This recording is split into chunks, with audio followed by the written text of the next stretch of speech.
Sampling and analysis plan. The sampling and analysis plan is a step that takes place after the measurement endpoints have been identified. The reason for developing a sampling and analysis plan is that it provides key information about how the risk assessment is to be performed. It can be considered to be the work plan for an assessment, and it is closely linked to the quality assurance plan addressed in a companion module. The reasons for a comprehensive sampling and analysis plan include capturing the essence of consensus agreements reached in problem formulation, detailing the work to be done, and communicating these to affected stakeholders. The components of the sampling and analysis plan are readily placed into two groups, namely those details that pertain to acquiring data and those that pertain to analyzing data. Acquiring data, whether from reports and peer-reviewed literature or de novo, should be specified in four categories. These are the type, number, location of samples, and the methods that are be used to obtain the data. Analyzing the data should be specified in 6 categories that are listed on the next slide. The resulting document that is produced in this stage is a highly technical roadmap of what is to be done in the risk assessment. The acquiring data components are derived from the data quality objective process, as we discussed in a previous module. The analyzing portion deals with verification of the authenticity of data. This may incorporate chain of custody procedures. The processing of the data, all the way from entry into a spreadsheet or database of some form, and the simple descriptive statistics that are used. Analyzing data also describes what assumptions are used for statistical analyses, what methods of statistical analyses will be done, how the information will be presented, the interpretation of those data as they come together toward the decision criteria. 7. Quality Assurance Project Plan. This is the last step of the problem formulation phase of risk assessment, and it will serve as a wrap-up of the entire. The Quality Assurance Plan provides a specific written guideline for the identification and management of potential sources of error, with the general procedures for producing the data of known and accepted quality. The Quality Assurance Plan provides for a review of all activities that could directly or indirectly influence data quality and thus the value of the risk assessment. The purpose for the Quality Assurance Plan is to capture the important information in a manner that allows all members of the assessment team, affected stakeholders, reviewers of the project, and others know that the work was carried out as planned. The Quality Assurance Plan addresses how various challenges that may arise during the conduct of work are to be described and how decisions will be made to cope with these challenges. The plan also serves as a framework for an audit of the technical details of an assessment. This long list of content that goes into a quality assurance plan can be read on your own, but it goes through the entire details from beginning of the project description through all the decisions that were made and agreed, and ultimately ending with identifying corrective measures that can be taken as indicated by audit and use. This list of topics can be viewed as a checklist for the project managers organizing the problem formulation phase of a risk assessment. Completing the plan requires multiple passes through each component. As details of sampling procedures are fleshed out, there may be a realization that the data quality objectives may be unrealistically stringent, which may trigger reconsideration of expectations or scope of the project.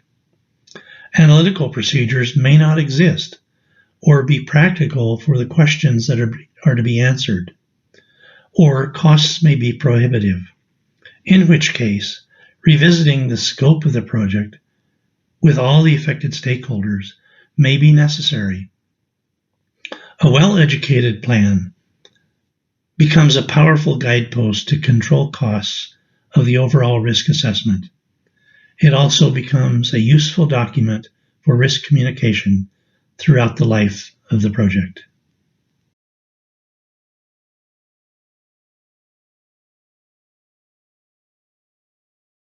Module 12, Closure of Problem Formulation. Throughout these modules, I've emphasized the importance of iteration. And here in this slide, we simply show the individual steps that we've talked about in each of the previous modules. And there are arrows indicating how one would work back through the process. So, for example, at the very beginning of understanding the goals of the assessment, what decisions are to be made, who will make those decisions, what input will other affected stakeholders have regarding the decisions to be made, and what factors such as cost and time will influence the work to be done. As answers are brought forth on each of those 4 questions, it may be necessary to revisit what those decisions are to be, who will make them, and so on. Similarly, in the technical components of the problem formulation phase of risk assessment, we work through the conceptual model, the assessment species, assessment endpoints, and so on. As we work through each of these, ending with the quality assurance plan, it's worth revisiting all the way back to the conceptual model. Does it still reflect what we think the system is doing, particularly with respect to the management goals that were articulated in the first part of the effort? And so we recycle through this, and once we've completed that phase, we may end up going all the way back and reiterating the entire process again. It's important to have all of these things in place before any of the rest of the work of the risk assessment is done. Some guiding principles in completing the problem formulation stage is to engage affected stakeholders in genuine dialogue at the earliest opportunity. Think beyond the limited permit language that might be driving the rationale for the work. Anticipate closure if it's a project. Manage the operations with minimal cleanup. Look at how the landscape could be converted from liabilities into assets. Stakeholders are thinking of these things. The risk assessors should as well. When we get through the problem formulation phase, make sure to get the right questions right.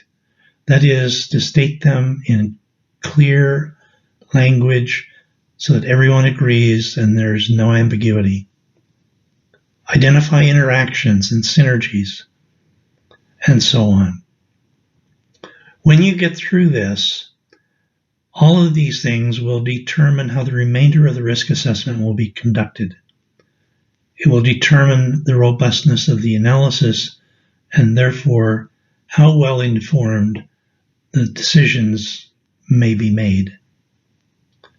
As I mentioned earlier, this problem formulation phase should constitute at least 50%, if not more, of the time and cost, the effort that goes into the risk assessment. This module touches on some aspects of the analysis phase of risk assessment. We look at the data that is used in analysis. Generally, there are two segments of the data. This is segregated in many cases to look at the effects response, sometimes referred to as characterizing the hazard of the substance or the stressor, versus the exposure parameters. In the effects portion, we may have direct measures of the response organisms have to a range of stressor intensities. It may be inferred from laboratory tests that are done on surrogate species, or it could be some combination of direct measurements and modeled responses that are presumed to be operational under different assumptions. The exposure portion will look at the fate of the stressor in terms of space and time across the environment of interest. We can look at the movement or the transport, again, also in space and time. There may be direct measures of concentration or intensity of the stressor in the environment, or alternatively, it may be a modeled concentration, looking at the loss rates over space and time. And frequently, the most crucial aspect of an exposure assessment is to get a handle of the bioavailability. It's not necessarily how much of the stressor is present, but what portion of that might actually be received by the organisms in question. The effects endpoints range across a whole host of different parameters. One can look at death, or a reciprocal of that would be survival when exposed to a stressor. We might look at a growth rate or a reproductive success rate of the population. And ultimately, we may also look at various physiological, neurological, genetic, or even behavioral parameters that give us some indication of how the stressor is impacting the fitness of the organisms. Over time, there have been several types of metrics used to characterize the effects. Historically, there was the no adverse effect level and the lowest adverse effect level. These are prominent in the early literature, but are now considered inappropriate for most contemporaneous work. There are several reasons for this. Among them is the fact that there's just not a very good tracking of this, what seems obviously based on the language, it seems like a reasonable thing, but statistically there are serious flaws in this approach. Preferably, we have an effects concentration measure, and ideally we can have a complete dose response concentration surface. And I'll explain these differences in this illustration. If we take two different kinds of data sets, first concentrating on the green data, what we would find there is that if we look at the no adverse effect concentration, we would end up suggesting that this is a pretty innocuous substance. We've not extended the concentrations that we looked at far enough to be able to develop the effective curve. Alternatively, if we look at just the red dots, we would get a very different response relationship because, again, we've tested at concentrations that are inappropriate to characterize the entire curve.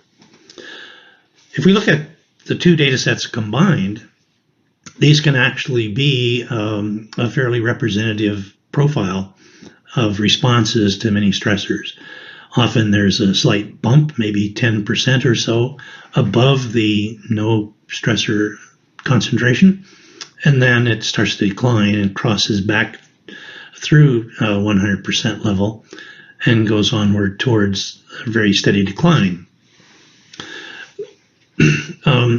Many times the arguments are made when setting up experiments.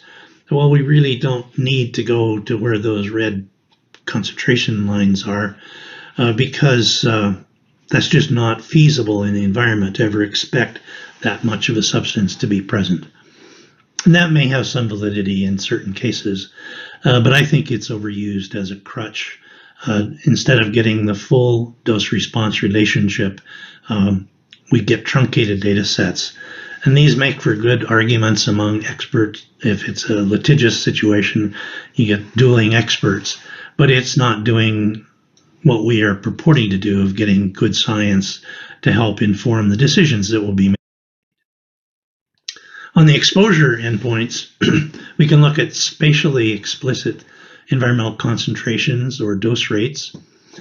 We can look at site-wide concentrations, the 95th upper confidence limit, or we can look at the bioavailable fraction.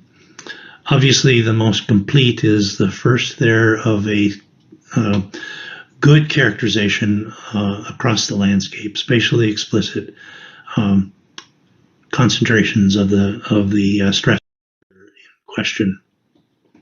When these data are gathered, we end up putting them through an equation that looks variably like this. It's actually a very simple equation that doesn't use anything beyond fourth grade algebra, but it does have all the components that are necessary to try to understand the basic exposure that one might get in a dose-response relationship. And this is typically used for both human health and ecological receptors. So in the analysis, there are many different efforts that end with quotients.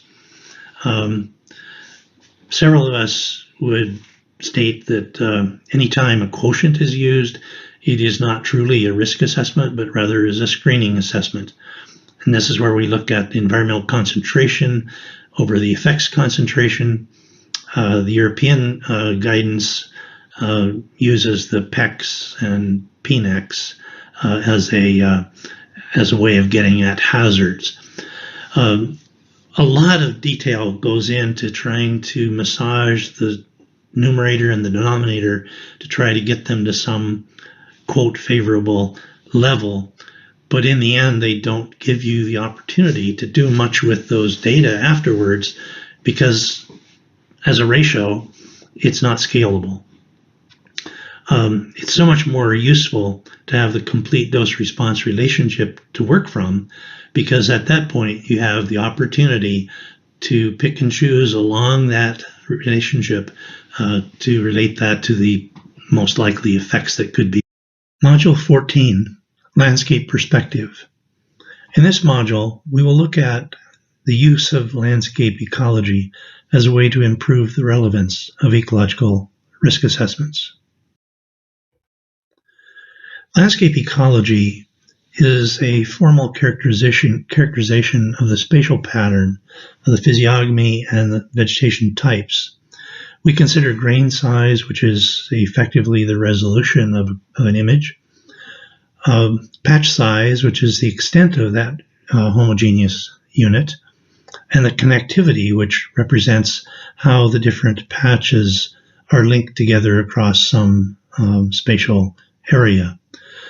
The entire field of landscape ecology builds upon classical ecological measures of communities, life forms, the distribution and abundance of species, and it's readily amenable to using the routines that are available in geographic information systems, the techniques that allow us to get multiple views across spatial scales and at different resolutions. Georeferenced layers can represent the distribution of chemicals, radionuclides, dose rates, the biota that exist, and various physical parameters.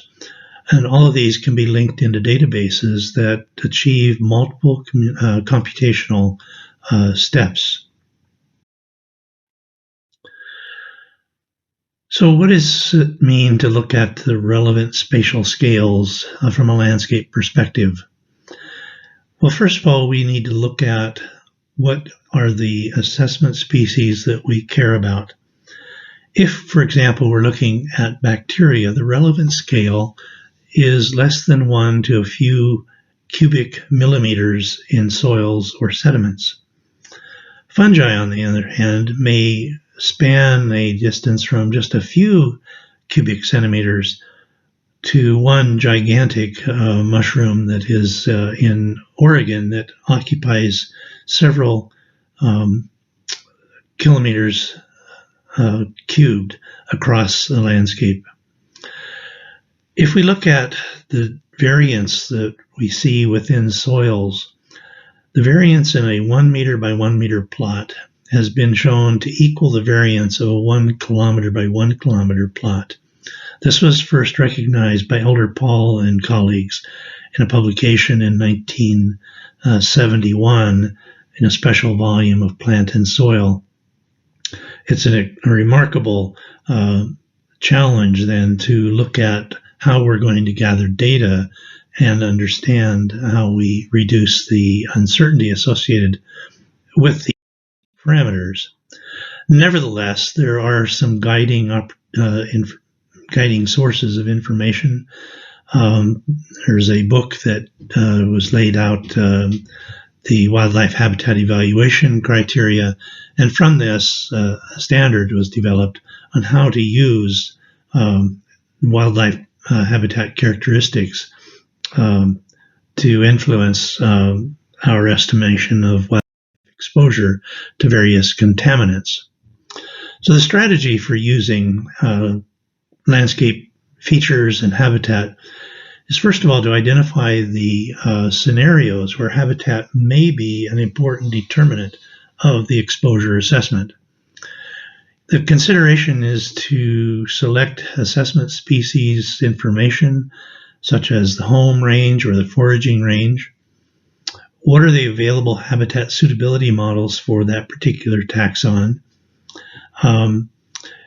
Is there reasonable knowledge of dietary preferences?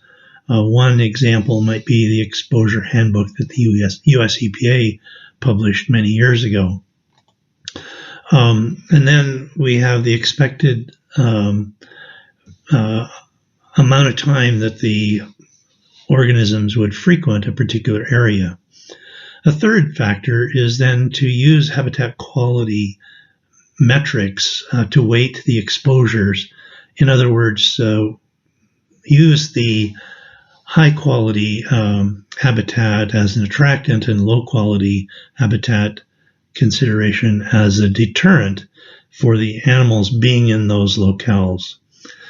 And from this, we can develop a comprehensive work plan that can be used then to proceed through a risk assessment. So when we look at the different scenarios in which applying habitat characterization might be useful, on the left-hand panel, the cartoon represents the green area, the green circles represent the home range or foraging range of the species in question. The gold box represents the site size. So if we're interested in an area that in the top left panel then in which the range of the species is pretty much the same size as the site of interest, we would then find that the only place that we would be considering using this is if it's both heterogeneous across that landscape and the agent is distributed heterogeneously. In the middle panel, we have the home range substantially smaller than the site in question, so we can fit many different units of subpopulations, if you will, within the site itself. And the last example is where we would have the home range substantially larger than the site in question. Many of the large animals, whether it's something like a reindeer, caribou, or large predators such as bears and large cats would fall into this category. So what you see is there are these 4 places where it's advantageous then to look at the habitat characteristics.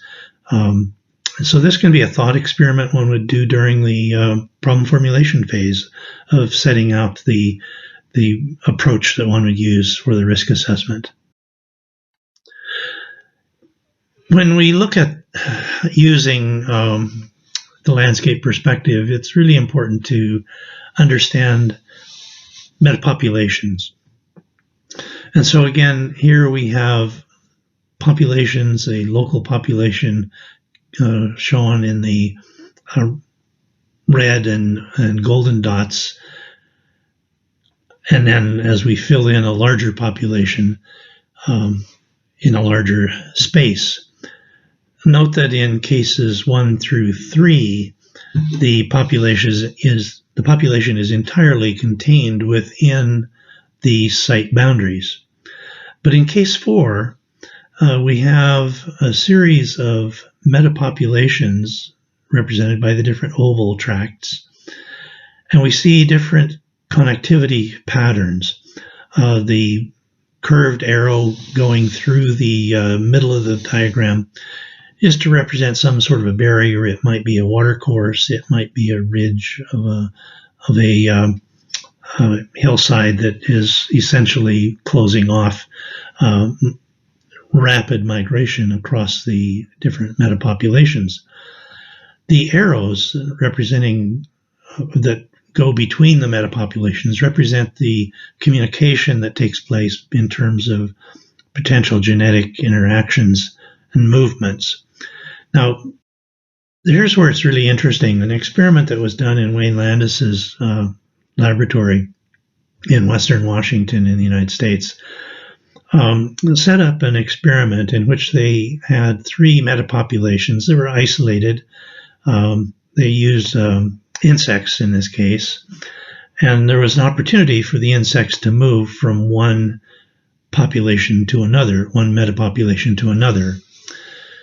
If they applied a stressor in population A, the remarkable thing is, and the way they did this was, in the first case, was simply physically remove members of that population.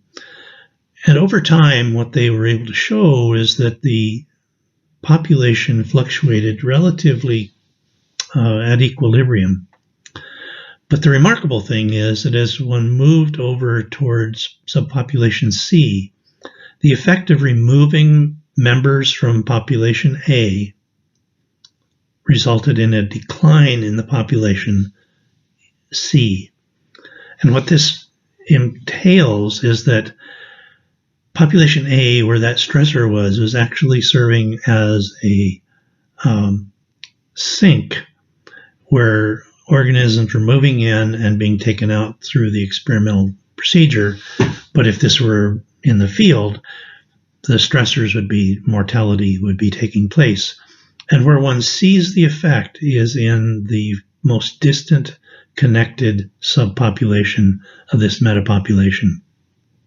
This is an important consideration when we look at field studies, and in particular, in the olden days, there was a requirement to set up a reference site. And oftentimes the reference site was somewhat adjacent to the area of interest. And when people did population studies, they would often conclude, well, the stressors really aren't causing any problem because actually they're doing better than those subpopulations that are in our control site.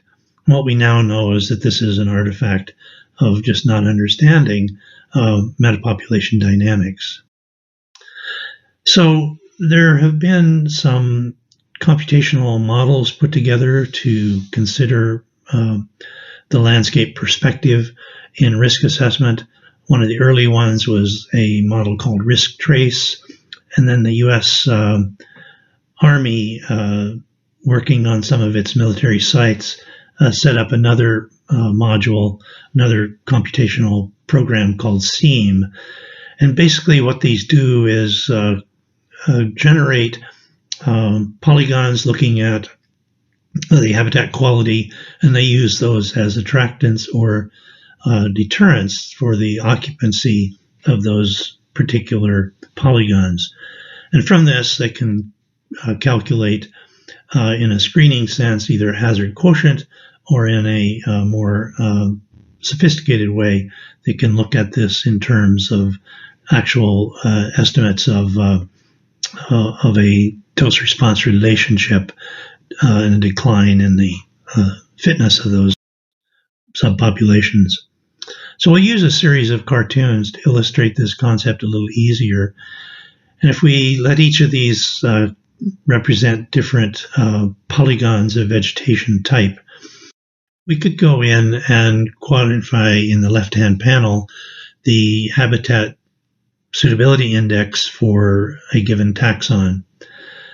And it would be those three major patches plus the matrix being a really low quality habitat for that taxon. In the right-hand top, if we overlay the distribution of some stressor, some chemical, we would see that it touches across all of the four different polygons that we have in question. And we can now use the layering to subdivide, for example, A1, C1, C2, C3, C4, and so on. And then through a bootstrapping technique, we can look at the effect of the habitat as an attractant and use this then to modify the exposure estimate.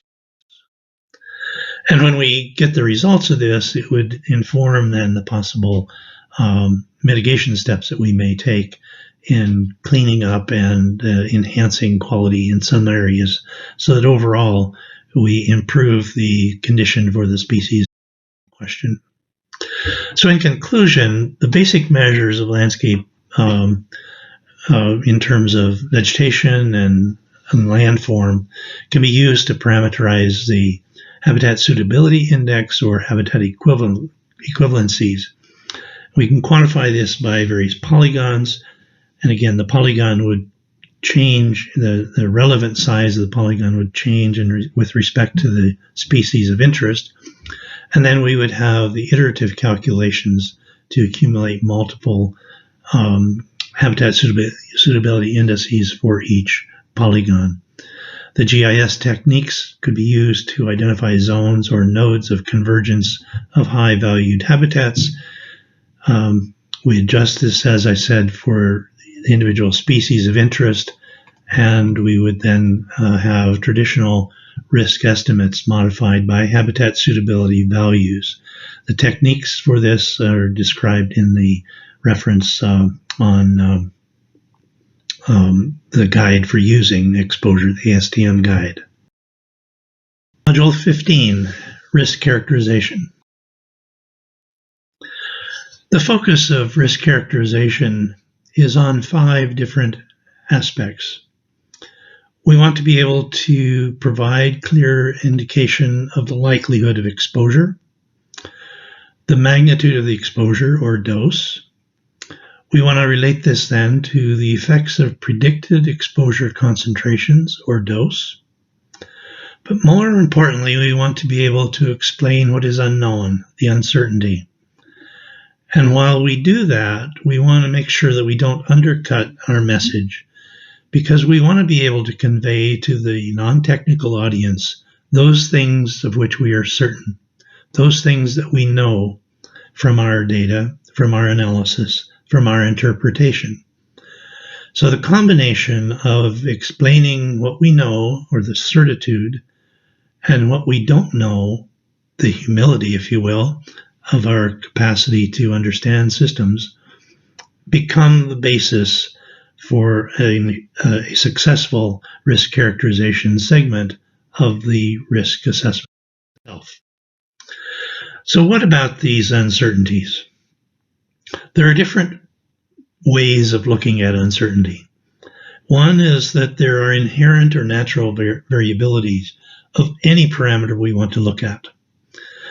From a statistical perspective, if we take enough samples, we can always show that there are differences between two locations.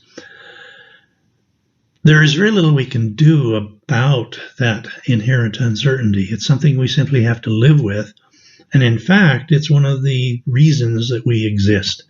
If there was no uncertainty, the basis of life would not have the opportunity to adjust to minor changes in climate or other sorts of natural events that take place. So we have to live with this uncertainty. We just have to acknowledge it exists, and it will impact how much precision and accuracy we can get to many of our measurements. Sampling error becomes another factor that's very significant to understand. Because organisms and environmental stressors are not distributed randomly across the spatial or temporal extent of our area of interest, then we have to adapt how we gather the data. We can't measure everything, so we have to sample it, and we need to be aware of what kinds of errors are introduced through the choices we make in sampling. There are sampling errors that are related to just not understanding what the proper distribution is.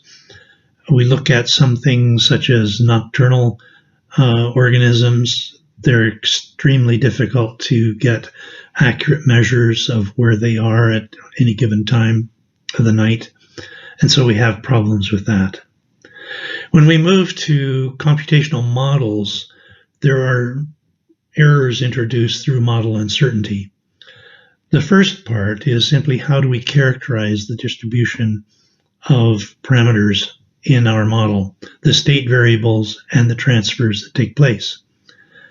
All models have, by necessity, simplified the system we're looking at, and so there's an inherent uncertainty with how accurately our conceptualization of that system was. But then there are also computational limitations that take place. We don't know all of the kinds of interactions, the compensatory mechanisms that organisms and systems employ during the course of time. And so we need to be cognizant that these models are not going to have exactitude to them. We have to just understand what those limitations are. There are knowledge gaps. There are things that we simply don't know about how systems work, and there are some things that perhaps we will never know because of those dynamic interactions that take place, the feedback loops that are just compounded so much. If you think back to the little exercise we had on predicting the population consequence to applying different stressors in different levels of food web complexity, we see that there are things that are going to be impossible for us to really nail down exactly. So there are other kinds of uncertainties associated with this process as well. We have measurement errors, we have investigator bias, we have confirmational bias. If we go about looking for the things that we know or we think we know, we will confirm those situations. And when we look at the interactions between different people in the field, we will find that they have different sensitivities, whether it's taxonomic discriminations or whatever. There are differences across investigators. And so we need to be able to take care of those kinds of things in our discussion of the risk characterization output. Now, one example that I think is important to look at, way back, the International Union of Radio Ecology compiled a white paper, if you will, that is titled Toward the Ecosystem Approach. And I commend this to you. It's an excellent read, if I must say so. And the companion of this that Claire Bradshaw and several of us published in the Journal of Radioactivity. The highlights of this is that we argue that the ecosystem approach of radiation safety complements the organism level approach that is currently used in radiation protection. We underscore that there are emergent properties in ecosystems that are not captured by the organism level endpoints. And the proposed ecosystem approach better aligns with management goals. And so if we follow the practical guidance that is offered with respect to understanding this, we could get to system level endpoints. And the computational models that would be needed for this would benefit from an ecosystem approach. Now, the reason for this, the rationale, is that we looked at this in terms of what the stated goals for protection are. The targets of protection are expressed in terms of population and communities and structural function of ecosystems, and yet the approach that had been used is at an organismal level.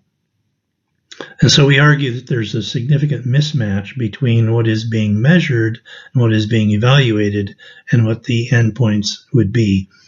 This is a kind of discussion that is important in risk characterization because it lets one know where the breakdown in the system is. And if we have a mismatch of this type, we need to acknowledge it. It contributes to the uncertainty of our conclusions. And so we offer this ecosystem approach as a way to eliminate some of the unknowns and have better alignment between what we do and what we are trying to protect. The risk characterization document should express all of these bits of information and present a way forward for mitigating or managing those risks. This module looks at additional considerations regarding ecosystem endpoints. First of all, it's interesting to look at a mismatch between what we purport to have as protection goals and then what we use as effects data. For example, the protection goals, we often talk about ecosystem services, be they structure or functional attributes, or we talk about the populations of valued taxa and their protection. Yet when we look at the data that we use to try to get those to achieve those protection goals, they're predominantly based on organismal level. They typically explore single stressors. Mostly they're dealing with single species, and they're largely laboratory-based studies. When establishing the assessment endpoints, there is an opportunity to focus at different hierarchical levels of organization. Most frequently, the organismal based is followed, in large part because data are relatively easy to get in a repeatable fashion, and the relative costs are low, even though they may have a lower relevance to the protection goals that we have expressed. Population-based studies are more difficult. They're less repeatable because of some of the emergent properties and the feedback loops that we have limited capacity to understand. And ecosystem-based are generally one-off studies because of the uniqueness of the ecosystems that were being looked at. This causes unease in some circles because of the limitation to reflect back on comparable studies that have been done. Even though these have the highest relevance, they tend to have the lowest application, at least to date. But some of the advantages are that they have the opportunity to match up with ecosystem services, which we'll talk about in a little bit more detail later. A few years ago, my colleagues and I were asked to look at the types of methods that are available in ecological studies. And we generated this table, one of two tables. This one focuses on the numbers of methods that are available across different hierarchical levels. And so we see, as reflected in the previous comments, that populations have the most methods available. And as we go down towards ecosystems, we have relatively fewer methods that can be used. Nevertheless, in basic ecology, there are a lot of methods that can be used in recompiling these same data. The methods here, we can see them reflected according to ecological type. Again, emphasizing that there are quite a number of suitable techniques that can be gleaned from the ecological literature for use in ecological risk assessments. In 2008, I published this paper on the limitations of ecological risk assessments. And I drew the example of spatial and temporal relationships to levels of organization. When we look at most studies that are used for regulatory purposes, they tend to be in the very left-hand bottom with a very small area of interest and a relatively short time, 1, 2, or 3 years in most cases, and oftentimes in very small spatial distances. Yet when we focus on the relevant hierarchies, we find that the population, community, and biome increasingly expand the temporal and spatial relationships that are needed to realize those levels of organization.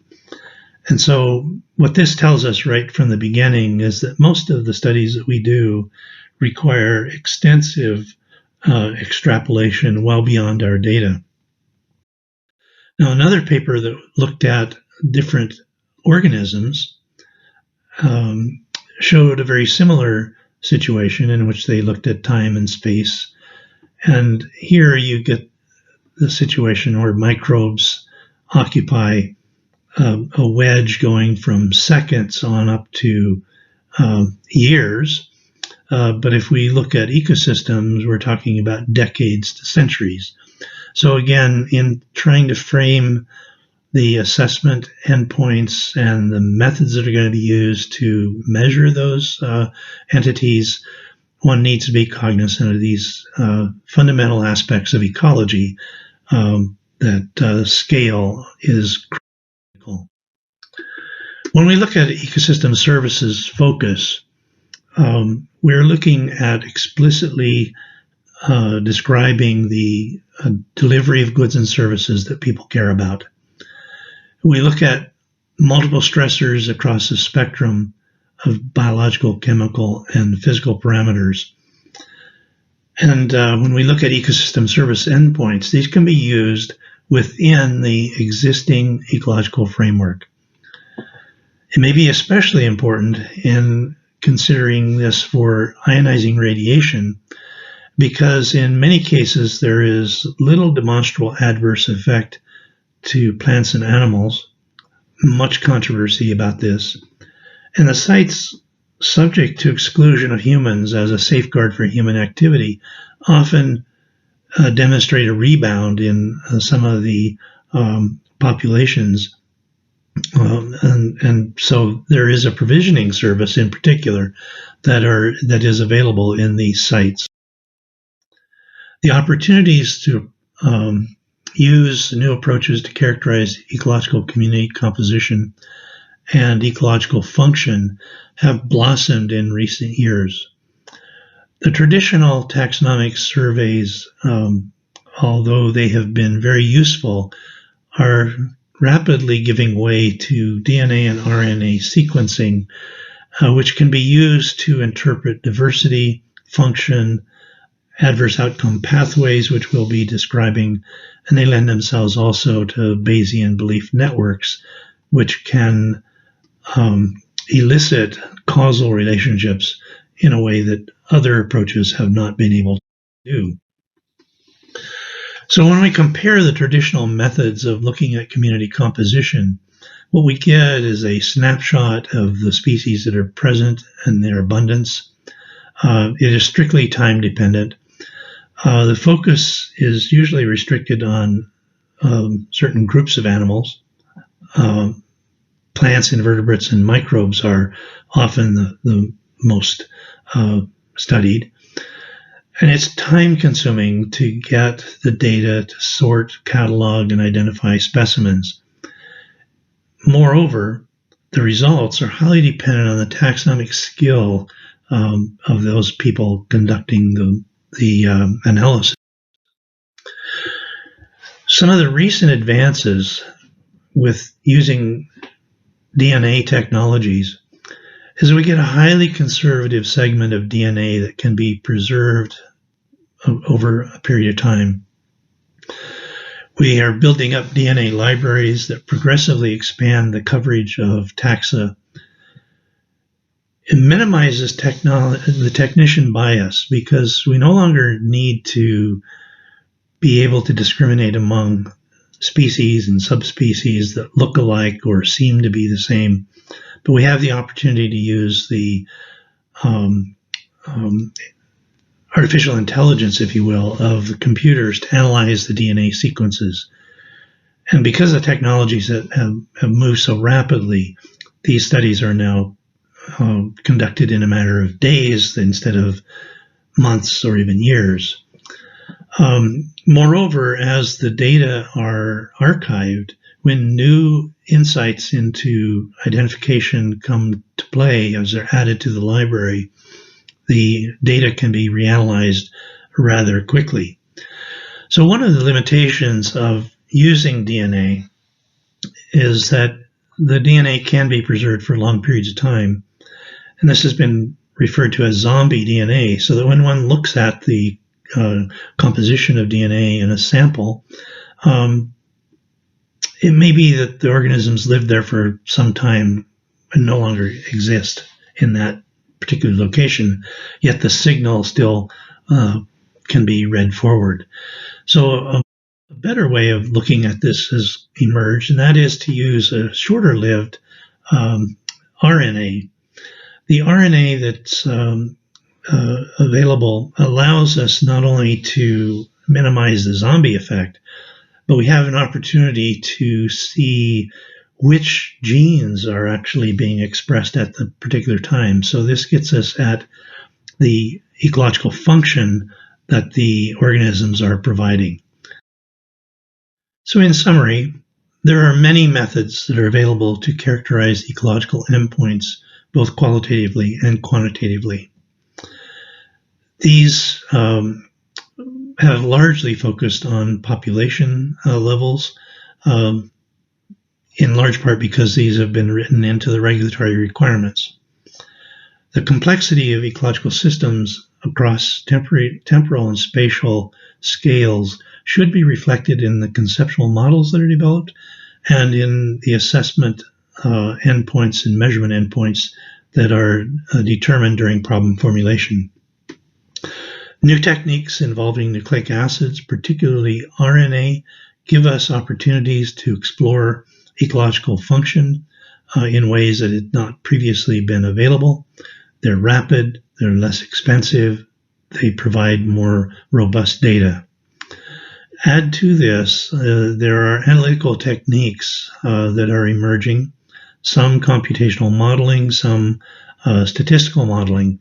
We'll have another module on the adverse outcome pathway approach, and there are many sources for Bayesian network modeling that I commend to you, which allow us then to look at how we get at this plethora of data that we can generate and hopefully come up with plausible explanations of causality, which are useful in characterizing risks and then ultimately working to manage or mitigate those risks. Module 17, Ecosystem Services and Risk Assessment.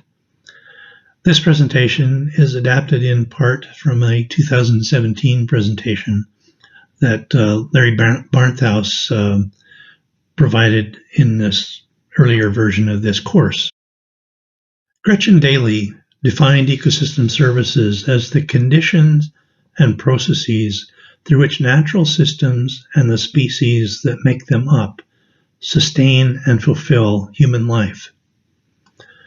This is a more contemporary definition, but it's not new.